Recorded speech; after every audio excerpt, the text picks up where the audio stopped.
Europe must strengthen its independence and cannot be a follower of the United States. This is also a topic that French President Macron has been emphasizing since he took office. From claiming to deepen cooperation with China in the face of anti-China pressure from the United States, to questioning the U.S. security guarantee, advocating that Europe should have its own weapons, and even stating that France is willing to assume the responsibility of Europe's nuclear umbrella. After taking office, Macron did often make tough remarks that defy the United States, which reminds people of Charles de Gaulle, who firmly defended France's independence. But he also tried to promote the independence of Europe led by France. Why did Charles de Gaulle successfully maintain France's status as a great power and was hailed as the last glory of France? While Macron made himself a clown on the international political stage, after the end of World War II, Europe, the former center of the world, fell into a dilemma. This dilemma is not only because the homelands of European countries have generally become battlefields and have been ravaged by war, causing great damage to the economies of these countries, but also because the role played by traditional European powers in World War II was not glorious. Germany, as the source and initiator of the war, was naturally trampled to the bottom. Italy is also one of the Axis powers. Although it changed its mind halfway, it could not escape the reckoning. France, the only country that had chosen a side from the beginning, surrendered at the speed of light at the beginning of the war. Fortunately, some French people who insisted on fighting went to the African colonies to form the Free French Army.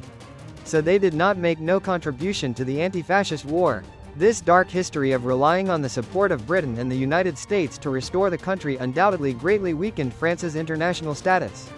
At the Yalta Conference that determined the post-war world pattern, the United States and the Soviet Union became the undisputed protagonists. Britain was also able to play a role in the negotiations. But France, as the former hegemon of the European continent, was not qualified to appear at all. In the end, it was Britain that helped France out of its own strategic interests. And France was able to become one of the 5 permanent members of the United Nations. But even so, France's status as a great power is still only in name.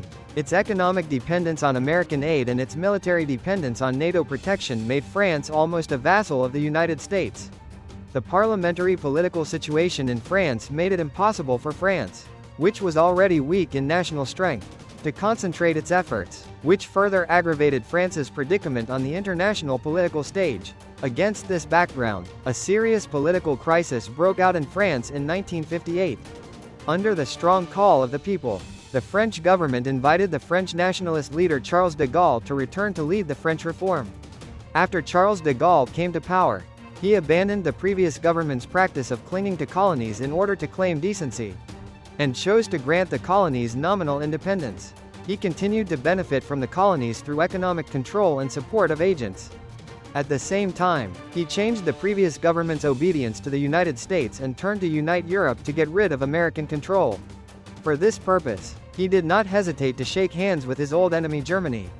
More importantly, on the issue of security, although France was on the front line of the Cold War and its own military strength and military potential were completely incomparable with major powers such as the United States and the Soviet Union, Charles de Gaulle still insisted on the principle of military autonomy. Under Charles de Gaulle's insistence, France vigorously developed independent defense and withdrew from NATO in 1966 after initially establishing nuclear deterrence capabilities. In order to prevent France from really having to face the Soviet Union's freeze alone after losing the military protection of the United States, Charles de Gaulle coordinated with Britain and the United States to embed its own defense system with NATO. On the other hand, he also actively eased relations with the socialist camp. Before officially withdrawing from NATO, Charles de Gaulle faced the strong resistance of the United States. In 1966, France withdrew from NATO, and Charles de Gaulle was invited to visit the Soviet Union to establish a special partnership with the Soviet Union. With the friendly attitude of the socialist camp as a counterbalance, Charles de Gaulle could use this to negotiate conditions with the United States, firmly supporting the United States on key issues of camp confrontation in exchange for the United States' tolerance of France's various rebellions. Under Charles de Gaulle's planning, France successfully restored its status as a great power in the squeeze between the United States and the Soviet Union. With its status as the leader of Western Europe and its influence on former French colonies, even the United States and the Soviet Union had to respect France. However, as the Cold War ended with the disintegration of the Soviet Union, France lost an important bargaining chip to balance the United States. On the other hand, as the biggest threat collapsed, the United States turned its vigilant eyes to the European Union, or France, which dominated the European Union. Therefore, in 1999, the United States demonstrated its strength to Europe through the Kosovo War, allowing Europe to witness the gap between the two sides with its own eyes, severely hitting France's ambition to be an independent great power. After this outstanding war performance, the original distrust of France's vision of European independence, other European countries that were affected by the war turned against the United States and embraced the security protection of the United States again. Even France itself had to choose to give in under the pressure of the war and let the United States participate in the defense of the European continent through the hand of Britain. What's worse, the euro, which was issued at the beginning of that year and was expected by France and other EU countries to challenge the hegemony of the US dollar, also suffered a severe blow due to the outbreak of the war. Although European countries could not compare with the United States in terms of military strength and political influence, they believed that they were still able to compete with the United States economically. After discovering such an accident in the first year, the euro's desire to compete with the US dollar for the status of world currency naturally became a delusion. At the same time, as time went on, the pro-French leaders supported by the Charles de Gaulle government in France's former colonies stepped down one after another. The new generation of leaders' dependence on and yearning for France greatly decreased, and France's influence in these countries continued to decline. Without the support of these former French colonies, France's international status declined seriously. In order to maintain its own voice, France had to choose to move closer to the United States and even rejoined NATO in 2009. However, in France, whether it was the democracy or the people, the public and politicians still have deep expectations for France's national sovereignty, independence and great power status. The current French President Macron is no exception. Since he was elected president, he has been actively advocating European strategic autonomy. He has repeatedly made remarks such as, NATO is brain dead and Western hegemony is declining, that directly point the finger at the United States. In order to achieve this goal, Macron has actively carried out diplomatic activities in Europe, urged the acceleration of European integration, and tried to regain Charles de Gaulle's military autonomy strategy.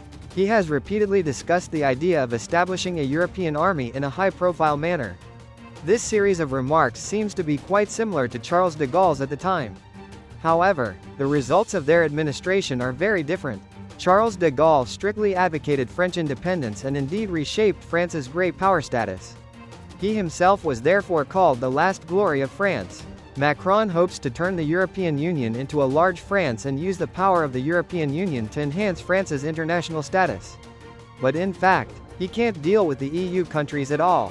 For a long time, France's influence in the EU was not as good as Germany's.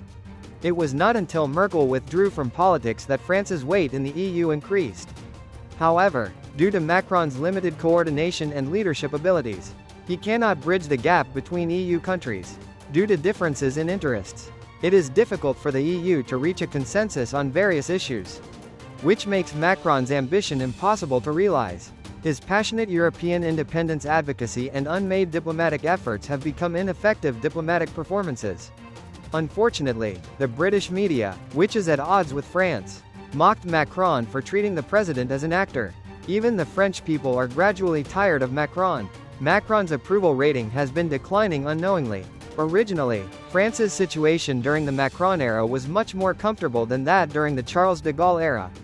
From the perspective of the international environment, Charles de Gaulle faced the squeeze of the bipolar structure of the United States and the Soviet Union, while multipolarity has become the general trend during the Macron era. From the domestic situation, the France taken over by Charles de Gaulle has not yet emerged from the haze after World War II.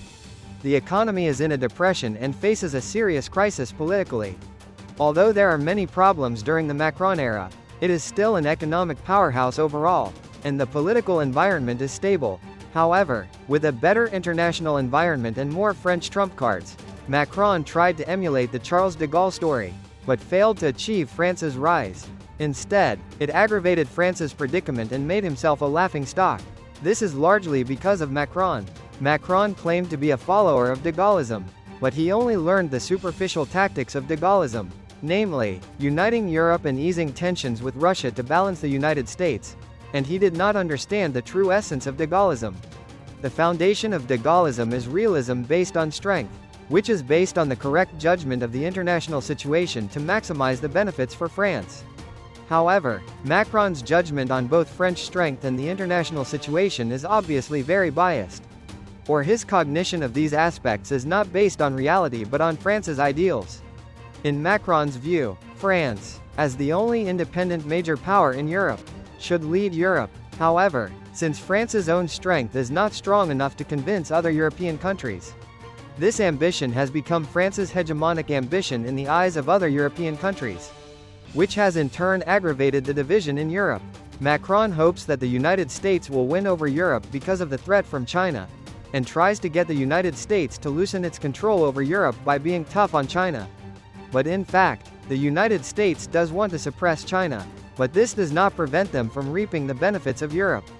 Especially when the efforts to suppress China are difficult to achieve results and the domestic contradictions in the United States are particularly prominent. The United States simply chose to start with Europe.